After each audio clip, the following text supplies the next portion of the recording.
ॐ अज्ञानतिमिरान्धस्य ज्ञानाञ्जनशलाकया चक्षुरुन्मिलितं येन तस्मै श्रीगुरुवे नमः। वाञ्छाकल्पतरुभ्यश्च कृपा सिन्धुभ्येव च पतितानां पावनेभ्यो वैष्णवेभ्यो नमो नमः।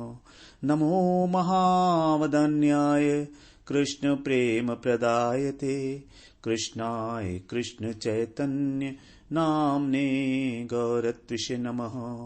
हे कृष्ण करुणा सिंधो दीनबंधो जगत्पते गोपेश गोपिका कांत राधा कांत नमोस्तुते। तप्त कांचन गौरांगी राधे वृंदावनेश्वरी वृषभानुसुते देवी प्रणमामि हरिप्रिये। वृन्दायै तुलसीदेव्यै प्रियायै केशवस्य च कृष्ण भक्ति प्रदे देवी सत्यवत्यै नमो नमः।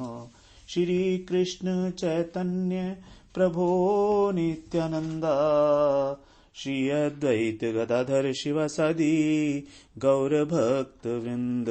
हरे कृष्णा कृष्णा कृष्णा हरे हरे हरे राम राम राम हरे हरे।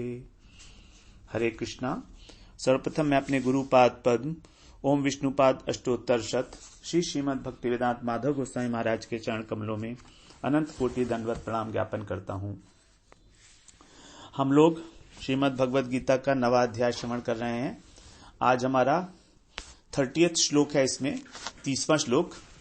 ये इंपॉर्टेंट श्लोक है, इसलिए हम लोग इसे माइलस्टोन बनाएंगे। 49 माइलस्टोन नंबर 49 M49। तो ये श्लोक इस प्रकार से है। अपि चेत सुदुराचारो भजते मामनन्य भाग साधुरेव समन्तव्यः सम्यक व्यवसितो हि सः। अपि चेत सुदुराचारो, इससे पहले के यदि हम श्लोक देखें तो तभी हम लोग को इस श्लोक को बताने का औचित्य समझ में आएगा। जैसे भगवान ने 26वें श्लोक में बात की वस्तुओं को समर्पित करने की। पत्रम पुष्पम फलम तोयम यो मे भक्त्या प्रयच्छति। मेरा भक्त जो मुझको पत्र पुष्प फल इत्यादि समर्पित करता है, तो 26वें श्लोक में कहा। 27वें श्लोक में भगवान ने क्रियाओं को समर्पित करने की बात की। यत करोषि यदशनासी यज्जुहुषि ददासियत, चाहे वे सामान्य क्रियाएं हों शरीर की अथवा वैदिक क्रियाएं हों, यज्ञ दान तप इत्यादि। और 29वें श्लोक में कहा समोहम सर्वभूतेषु, कि मैं सभी प्राणियों में सम हूं। तो वास्तव में भगवान को किसी वस्तु की आवश्यकता नहीं है, न ही उन्हें कर्म की आवश्यकता है। वे तो हमारे स्वभाव को आचरण को भी नहीं देखते, क्योंकि वो सबके प्रति समभाव रखने वाले हैं। भगवान का समभाव करने का मतलब क्या है? भगवान हमेशा हमारा स्वागत करने के लिए तैयार हैं। उनके जो हृदय का द्वार है वो हमेशा के लिए खुला है, सबके लिए। हरि का भजे सो हरि का होई, जाति पाति पूछे नहीं कोई। तो ये बात तो ठीक ही है, क्योंकि भगवान सबके सुहृद हैं। भगवान सभी के सुहृद हैं। तो जो भगवान का भजन कर रहा है, उनको कर्मों का समर्पण कर रहा है, पदार्थों का समर्पण कर रहा है, उनसे प्रेम कर रहा है, उसके लिए तो ठीक है। लेकिन जो लोग दुष्ट हैं, महापापी हैं, दुराचारी हैं, तो उनसे तो भगवान को थोड़ा सा परहेज होगा ना। भगवान उनको तो ज्यादा अच्छा नहीं मानते होंगे। तो उसी के लिए यहां पर भगवान कह रहे हैं। भगवान का स्वभाव ही ऐसा है कि उनको बुराई दिखती नहीं है। भगवान का स्वभाव है ये कि उनको बुराई नहीं दिखती किसी की भी। जब उनके भक्त भी समदर्शी होते हैं तो भला भगवान समदर्शी क्यों नहीं होंगे? लेकिन तो भी एक बार वो जरूर देखते हैं कि इस व्यक्ति में कहीं जरा सी भक्ति की झलक दिख जाए। कोई उनका नाम लेकर एक बार पुकार तो ले हे कृष्ण, हे कृष्ण, हे कृष्ण करुणा सिंधो दीन बंधो जगतपते। एक बार चाहे बिना मन के ही पुकार ले, प्रयास में पुकार ले, अवज्ञा से पुकार ले, अवज्ञा पूर्वक पुकार ले, हंसी मजाक में बोल दे कृष्ण, तो भगवान उसको भी अपनाने के लिए तैयार हैं। बस हमारे प्रति किसी प्रकार उनकी श्रद्धा हो जाए। तो श्रद्धा रूपी जो वाहन है, उसी के द्वारा भगवान तक पहुंचा जाता है। चाहे वो श्रद्धा एक पत्ते के रास्ते से गुजरती हो, चाहे पुष्प के माध्यम से हो, चाहे फल के माध्यम से हो, चाहे एक चुल्लू जल के माध्यम से हो। हाथ जोड़ना, भगवान को साष्टांग प्रणाम करना, स्तुति करना, ये भी माध्यम है, वाहन है ये। हम किसी भी माध्यम से जाएं, सभी का भगवान स्वागत करते हैं, क्योंकि भगवान भक्ति के वश में है। जब हम किसी भी प्रकार से भगवान तक पहुंचना चाहते हैं, हमारी अगर इच्छा है, तो इसका मतलब हम कहीं ना कहीं किसी ना किसी रूप में भक्ति का आश्रय ले रखा है हमने, और भक्ति भगवान को वश में करती है। भक्ति वशे पुरुषो भक्ति रेव भूयसी। तो भक्ति ही एक ऐसी एकमात्र वस्तु है जो भगवान को आकर्षित करती है, जो उनको वश में करती है। जबकि जो अन्य क्रियाएं हैं, जैसे व्रत दान इत्यादि होते हैं, वैदिक क्रियाएं हैं, तो उसमें जो करने वाला है उसकी अपनी शक्ति होती है। तो अपनी शक्ति यदि कोई लगा रहा है, अपने बूते पर कोई काम कर रहा है, तो भगवान उससे नहीं मिलते। तो जब भगवान की शक्ति भक्ति में छिपी हुई है, तो हम भक्ति का आश्रय लेकर ही भगवान को क्यों ना प्राप्त करें। यही भक्ति की विशेषता है ना, कि भगवान की अपनी शक्ति है वो। और जब हम भक्ति का आश्रय ले रहे हैं, तो मतलब भगवान की शक्ति का आश्रय ले रहे हैं। अब भगवान की शक्ति का आश्रय लेंगे तो भगवान मिलेंगे। और इसी भक्ति का अंकुर जो है वो है श्रद्धा। तो भगवान, यद्यपि जो मनुष्य है वो धर्म का पालन तो अपनी इच्छा से करता है, लेकिन भक्ति भगवान की कृपा से होती है, गुरु की कृपा से होती है। जब तक गुरु हमारे हृदय के अंदर श्रद्धा का बीज आरोपित नहीं करेंगे,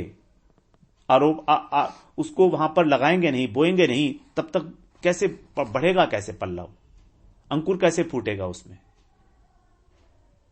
तो ये जो धर्म में और भक्ति में अंतर है, इसको समझना केवल भक्ति ही समझ सकते हैं। इसीलिए भक्ति के अंदर ना तो ब्राह्मण होने की आवश्यकता है, ना सन्यासी होने की आवश्यकता है। कुछ भी हो, किसी भी योनि में हो, अगर भक्ति शुरू हो गई तो किसी भी योनि में हो सकती है। लेकिन प्रारंभ होने, जब प्रारंभिक अवस्था में है भक्ति, तो जो साधन है वो मनुष्य देह में ही हो सकता है। यदि भक्ति अपनी एक उच्च स्थिति पर पहुंच गई है, भाव भक्ति के लेवल पर, तब तो वो किसी भी योनि में की जा सकती है। लेकिन साधन भक्ति जो है वो केवल मनुष्य शरीर में ही संभव है। तो जहां जहां शास्त्रों में पशु पक्षी योनियों के विषय में आई है भक्ति की बात, तो वहां पर वो एक परिपक्व अवस्था तक पहुंच चुके थे।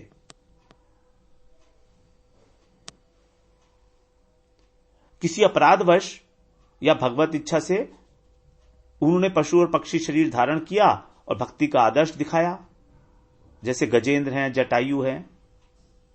तो इस श्लोक में भगवान हमें पापी व्यक्तियों के विषय में बताएंगे कि भगवान ने उनके विषय में क्या सोचा है।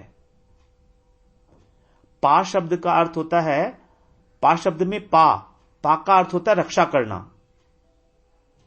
और पौ का अर्थ होता है, पौज प्रत्यय लगा हुआ है पा में, तो इसका अर्थ होता है अपगत, मतलब जो रक्षा से अपगत है, यानी दूर हो गया है, जो रक्षा से दूर हो चुका है, यानी कि जिसकी कोई रक्षा नहीं कर सकता, वही है पाप।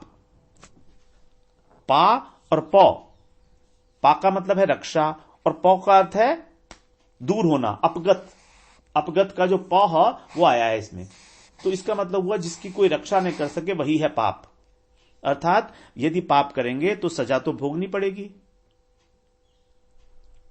तो पाप का अर्थ हुआ जो स्थिति हमें प्राप्त हो गई है उससे गिरना,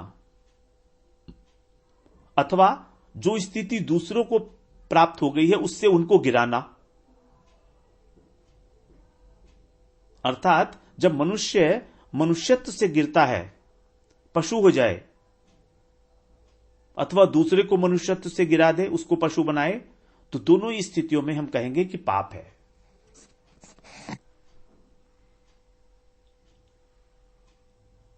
पाप को ही एक दूसरे नाम से भी कहा जाता है, इसको बोलते हैं प्रत्यवाय। प्रत्यवाय, प्रति प्लस अव प्लस अय, ये 3 शब्द हैं प्रत्यवाय में। प्रति का अर्थ होता है उल्टा, प्रतीप विपरीत। अव का अर्थ होता है अध नीचे, और अय का अर्थ होता है आयन अर्थात गति। तो प्रत्यवाय का अर्थ हुआ कि जहां हम जाना चाहते हैं उससे विपरीत, अर्थात हम जाना चाहते हैं ऊपर भगवान की ओर, तो नीचे की ओर गिरना जो है यही है प्रत्यवाय दोष। प्रत्यवाय दोष कहा गया है ना। तो पापी का व्यक्ति के लिए ऊर्ध्वगति ना होकर अधोगति ही है। तो जो पापी हैं उनका क्या होगा? क्या उनके लिए कोई रास्ता बचा? उसी के लिए भगवान कह रहे हैं कि उनका क्या हो सकता है। अपि चेत सुदुराचारो भजते माम अनन्य भाग साधुरेव समन्तव्य सम्यक व्यवसितो ही सह। अपि चेत, चेत मतलब होता है यदि। यदि कोई दुराचारी से दुराचारी, सुदुराचारी लगाया ना भगवान ने, सु लगा दिया, मतलब जो बहुत अधिक दुराचारी है, दुराचारियों का भी सरदार शिरोमणि, सुदुराचारी। अपि माने भी, यदि कोई सुदुराचारी व्यक्ति भी भजते माम अनन्य भाग, माम माने मुझे, भजते माने भजन करता है, अनन्य भाग माने अनन्य भाव से, जो अनन्य भजन परायण है, तो क्या होता है? साधुरेव स मंतव्य, उसको सौ का मतलब उसको साधु ही मानो, साधु एव साधु ही मानो, मंतव्य। फिर आगे कह रहे हैं ही माने क्योंकि, सम्यक व्यवसितो ही सह, तो ही सह सम्यक व्यवसितो, क्योंकि उसने सम्यक रूप से निश्चय कर लिया है। व्यवस्थित का मतलब निश्चय करना, अपनी बुद्धि को स्थित करना, सम्यक रूप से भली भांति सोच विचार कर। क्या निश्चय किया है उसने? उसने निश्चय किया है कि अब वो अनन्य भाव से ही मेरी भक्ति करेगा, अनन्य भाव। तो उसका ये निश्चय करना, केवल निश्चय करना कि अब वो मेरी भक्ति ही करेगा, उसको एक बहुत उच्च स्थिति पर ले जाता है। और भगवान उसको कह रहे हैं साधुरेव समन्तव्य है, उसको साधु मानो। अर्थात वो साधु है नहीं अभी, क्योंकि वो तो दुराचारी है, लेकिन भगवान कह रहे हैं, मैं कह रहा हूं ना, उसको साधु मानो। तो ये है भगवान ने बताया इसमें बुद्धि का जो निश्चय है उसकी महिमा। हमारी बुद्धि के निश्चय की महिमा कितनी अधिक है, तो जब तक हम अपने जीवन में कोई प्रयोजन फिक्स नहीं कर लेते हैं तब तक हमें कोई प्राप्ति नहीं हो सकती। एक प्रयोजन तो हमें फिक्स करना ही चाहिए, और भगवत प्रेम का प्राप्ति का प्रयोजन, एक केवल एक। तो यहां पर भगवान अब बताए हैं अपि चेत। गीता में 2 श्लोक आए हैं जो अपि चेत से शुरू हुए हैं।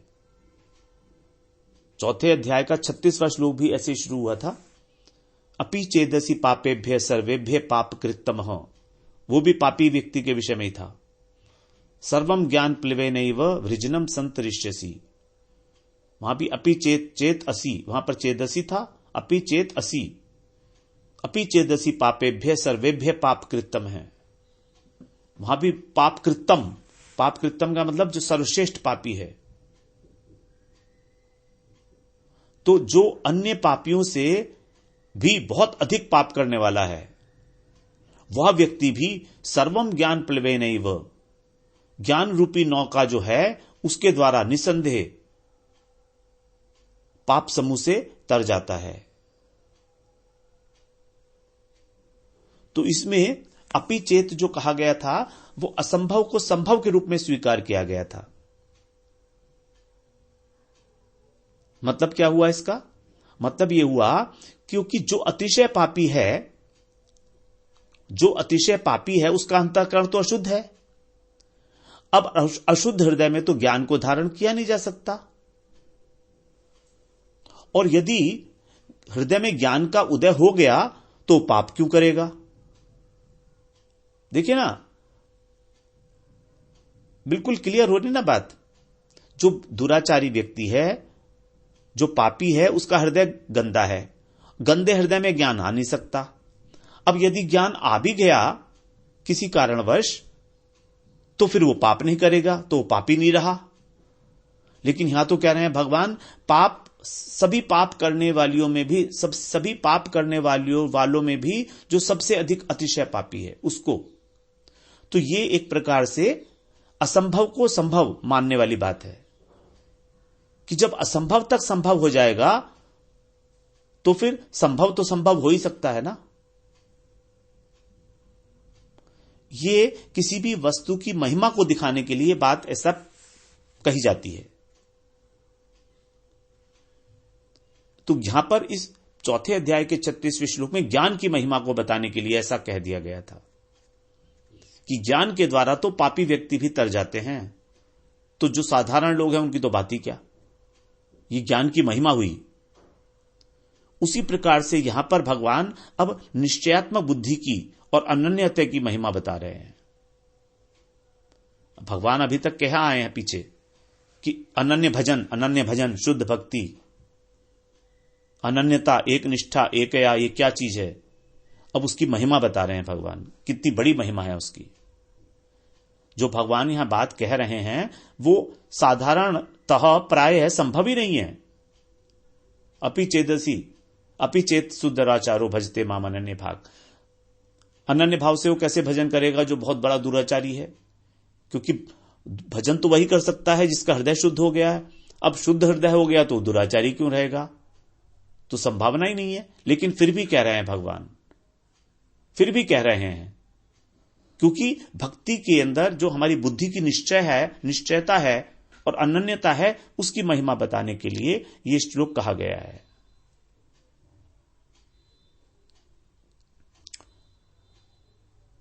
सातवें अध्याय में भगवान बोलाए हैं 15वें श्लोक में कि जो पापी होते हैं वो मेरी शरण में नहीं आते, वो संसार की शरण में ही रहते हैं। न माम दुष्कृतनो मूढ़ा प्रपद्यन्ते नराधमा। जो नराधम हैं, माया अपहृत ज्ञाना हैं, असुर हैं, वो मेरी शरण में नहीं आते। न माम दुष्कृतनो मूढ़ा प्रपद्यन्ते, न प्रपद्यन्ते, नहीं आते शरण में। कारण क्या है? उनका स्वभाव, वे मूढ़ है, नराधम है, माया के द्वारा हरण कर दिया गया जिनका ज्ञान, आसुरिक संपत्ति वाले हैं। ऐसा होते हुए भी यदि किसी कारणवश मेरा भजन करना चाहें तो कर सकते हैं। मेरी ओर से कोई मना नहीं है, मैं तो उनका स्वागत करूंगा, क्योंकि मेरा तो कोई द्वेष है नहीं उनसे। तो इसलिए दुराचारी से दुराचारी व्यक्ति भी मेरा भजन कर सकता है। जैसे चौथे अध्याय में कहा, पापियों से भी अधिक पाप करने वाला व्यक्ति ज्ञान रूपी नौका के द्वारा पाप समुद्र को पार कर सकता है, उसी प्रकार तो वहां पर कहा पापियों में से भी अधिक पापी, और यहां पर दुराचारियों में से अत्यधिक दुराचारी, एक ही बात है ये। तो यहां पर भगवान ने जो कहा ना, अपि चेत, अपि माने भी का मतलब है भगवान कह रहे हैं कि मैं समदर्शी हूं। मतलब दुराचारी व्यक्ति भी ऐसा कर सकता है। मैंने उसको पूरी की पूरी स्वतंत्रता दे रखी है भजन करने के लिए। मेरी तरफ से कोई कमी नहीं है कि कोई द्वेषी अगर कोई दुराचारी व्यक्ति है तो मैं उसके लिए व्यवस्था नहीं करूंगा, ऐसा नहीं है। उसके लिए भी उसी प्रकार की व्यवस्था होगी जैसे एक भक्त के लिए। भगवान व्यवस्था तो कर देंगे कि हम भजन कर सकें, लेकिन भजन करना ना करना तो हमारे हाथ में है ना। तो भगवान की तरफ से कमी नहीं होनी चाहिए। वही है भगवान का वास्तव में समदर्शी होना, समोहम सर्वभूतेषु। तो साधारण पापियों की तो बात ही क्या, जब दुराचारी व्यक्ति भी इस प्रकार भगवान की शरण में जा सकता है, उसका भी उद्धार हो सकता है, तो साधारण व्यक्ति की तो कोई बात ही नहीं है फिर। और आगे कहा चेत। चेत का मतलब है कि प्राय है दुराचारी मनुष्यों की विषय भोगने में आसक्ति होती है, उनको पाप करने में ही इच्छा होती है उनकी। तो वे लोग मेरा तो भजन करेंगे नहीं, लेकिन यदि फिर भी किसी पूर्व सुकृतिवश अथवा उनको कोई परमार्थिक परिवेश मिल गया, किसी भक्त की कृपा हो गई, क्योंकि कृपा तो अहेतुक है ना, भक्त की कृपा भी भगवान की कृपा की भांति कोई कारण नहीं है भक्त कृपा का। तो अचानक कोई साधु संग मिल गया, उनकी प्रवृत्ति जागृत हो गई, शास्त्रों का अध्ययन कर लिया, भगवान की महिमा को जान लिया, उनका गुण उनका प्रभाव देखकर मन में श्रद्धा हो गई और भजन करने लगे, तो फिर उनके उद्धार में अब कोई संशय नहीं है। अपि चेत सुदुराचारो। वैसे तो ऐसा होगा नहीं, लेकिन यदि हो भी जाए तो अपि शब्द से भगवान ने यह स्पष्ट किया कि वे समदर्शी हैं, और चेत शब्द के द्वारा यह स्पष्ट किया कि अगर इस प्रकार का व्यक्ति कोई है तो वो भी, उसका भी उद्धार हो जाएगा। तो यही है भगवान की शरणागति की महिमा, अनन्य भाव से, कि वो पाप, अगर वो पाप भी करता रहे और भजन भी करे तो उद्धार नहीं होगा। कभी हम सोचे कि वो पाप भी करता रहे और भजन भी करता रहे, तो ये तो उसकी बदमाशी है, ऐसा तब काम नहीं चलेगा। इसलिए भगवान ने कहा उसका भजन करने का निश्चय दृढ़ होना चाहिए, बिल्कुल दृढ़ निश्चय होना चाहिए उसका भजन करने का, सम्यक व्यवसित हो हिस्सा। अब सुदुराचारी के लिए, सुदुराचारी शब्द बना है आचरण से, जिसका आचरण दूषित है, जिसका आहार विहार खाना पीना चाल चलन सोच सब कुछ उसका स्वभाव ही तामसिक है, बुरी बुरी आदतें हैं उसके अंदर, छोड़ नहीं पा रहा है उनको। तो जो अच्छी प्रकार से दुराचारी है, सुष्ठु रूप से सुदुराचारी, मतलब दुराचार करने में कोई कमी नहीं है, उसमें कोई ऐसी गलत आदत नहीं है जो उसमें ना हो। इट इज ए दुराचार ऑफ द हाईएस्ट ऑर्डर।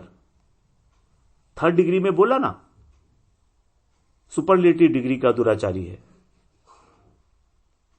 दूसरों के धन में आ सकती है, दूसरों की स्त्री में आ सकती है, जीव हिंसा करता है, जितने भी निषिद्ध कर्म हैं वो सब करता है, लोगों को कष्ट देता है शरीर से, मन से, वाणी से। तो सू लगाने से दुराचार में भी अतिशयता का बोध होता है इससे, अर्थात जो महापापी है उसके विषय में भगवान कह रहे हैं। छोटे मोटे पापी की तो बात ही नहीं है, वो भी यदि भगवान का भजन करे, भजते, वर्तमान काल की क्रिया है यहां पर भजते, जिसका कर्ता कौन है? दुराचारी व्यक्ति, अर्थात जो पहले दुराचारी था लेकिन अब भजन कर रहा है, करता है, और किसी कारणवश यदि उससे कोई पाप हो भी जाए, लेकिन यदि वो अनन्य भाव है उसके अंदर, भगवान के अन्य किसी और से उसने आश्रय नहीं ले रखा है, अपने धन का, मान सम्मान का, अपनी बुद्धि के बल का, अपने यौवन का, अपने रूप का, शक्ति का, परिवार का, यदि इनका आश्रय नहीं लिया है उसने, तभी ऐसा होगा। हमारा जो आचरण होता है वो 2 प्रकार का होता है। एक होता है संबंध से जो रिलेटेड होता है आचरण, और एक हमारा स्वरूपगत आचरण। तो संबंधगत आचरण और स्वरूपगत आचरण। तो शरीर की रक्षा करना, समाज के प्रति कर्तव्य भावना, परिवार का पालन पोषण, ये जो आचरण है ये संबंधगत आचरण है, क्योंकि हमारा सबसे संबंध है इस समाज में। चाहे वो हमारा आचरण शुभ हो या अशुभ, लेकिन है संबंधगत। लेकिन भजन करते करते जब शरीर के स्तर से ऊपर उठता है साधक, तो फिर वो आत्मधर्म में और स्वरूप में प्रतिष्ठित होता है अपने। तब उसको प्राप्ति होगी स्वरूपगत आचरण की। तो पहले हमारा है संबंधगत आचरण, और जब हमको भक्ति में प्रतिष्ठित हो जाता है व्यक्ति, तब होगा है उसका स्वरूपगत आचरण। लेकिन वहां तक पहुंचने से पहले उसके जो संबंधगत आचरण हैं वो शुभ भी होंगे और अशुभ भी होंगे, दोनों ही रहेंगे, मिक्स होते हैं। तो ऐसी स्थिति में साधन के काल में जब उसे कोई दुराचार दिखता है तो भी भक्ति के प्रभाव से वो दूर हो जाता है, क्योंकि यहां पर बोला भजते, भजते में वर्तमान काल है, तो भक्ति तो चली रही है, लेकिन किसी कारणवश यदि कोई दुराचार दिखाई दे गया, कोई गलत काम हो गया, विकर्म यच्च उत्पतितम कथनचित, अगर उससे कोई विकर्म हो भी गया, धुनोति सर्वम हृदय सन्निविष्ट है, भगवान कह रहे हैं मैं उसके हृदय में बैठकर साफ कर देता हूं। तो भक्ति के अंदर किसी प्रकार का कोई दूषण नहीं होता, भक्ति दूषित नहीं होती उसकी, क्योंकि भक्ति तो कह रहे हैं भगवान भजते, भजते का मतलब चल रही है भक्ति।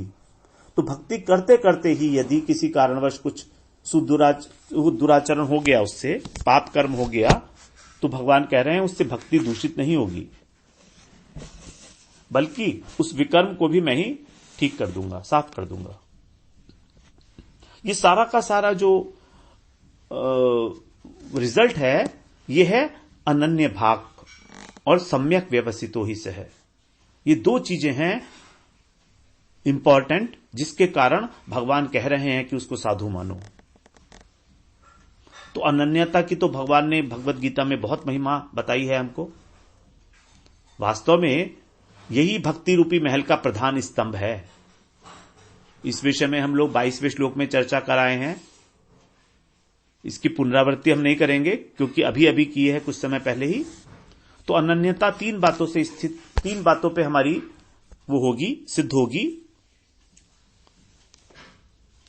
साध्य की दृष्टि से, साधन की दृष्टि से और कामना वासना की दृष्टि से। साध्य की दृष्टि से मतलब किसी अन्य देवी देवता का भजन ना करके भगवान की शरण लेना। साधन की दृष्टि से केवल शुद्ध भक्ति का पालन करना, कर्म ज्ञान योग इत्यादि का आचरण नहीं करना, क्योंकि ये सब शरीर से संबंधित हैं और भक्ति आत्मा की वृत्ति है। और कामना वासना की दृष्टि से अर्थात भगवान के अतिरिक्त, भगवत प्रेम के अतिरिक्त कोई कामना नहीं, क्योंकि अनन्य भक्त का केवल भगवान से संबंध होता है। उन्हीं के लिए हंसे, उन्हीं के लिए रोए, उन्हीं के लिए जागे, उन्हीं के लिए सोए। एकमात्र भगवत आश्रय, एकमात्र, सारी चेष्टाएं भगवत अर्पित, भगवत प्रसन्नता। ऐसे भगवान, ऐसे के लिए ही भगवान ने कहा, राम ने, कि यदि वो एक बार भी ये कह दे कि मैं आपका हूं, तो मैं उसको समस्त भयों से दूर कर देता हूं।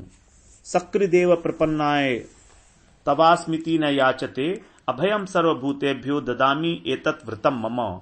ये मेरा व्रत है कि यदि वो एक बार भी कह दे मैं आपकी शरण हूं, तो मैं उसको सभी प्राणियों से अभय प्राप्त कर प्रदान करता हूं। अभय, ये मेरा व्रत है। एतत् व्रतम मम। तो हम लोग फिर अगले सत्र में इसी श्लोक की चर्चा आगे कंटिन्यू रखेंगे। वांछा कल्पतरुभ्यश्च कृपा सिंधुभ्यैव च पतितानां पावनेभ्यो वैष्णवेभ्यो नमो नमः।